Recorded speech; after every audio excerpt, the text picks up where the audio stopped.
শেষ ঠিকানা যদি 3.5 হাত মাটি হয়, তাহলে কিসের এত ক্ষমতার দাপট?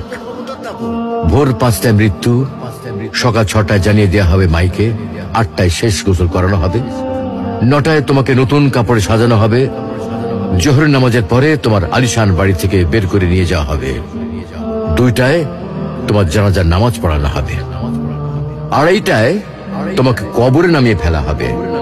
মাটি দেওয়া শেষ হয়ে গেলে কেউ তোমার জন্য দোয়া করবে, আর কেউ চলেও আসবে। এই তো জীবনের শেষ আয়োজন।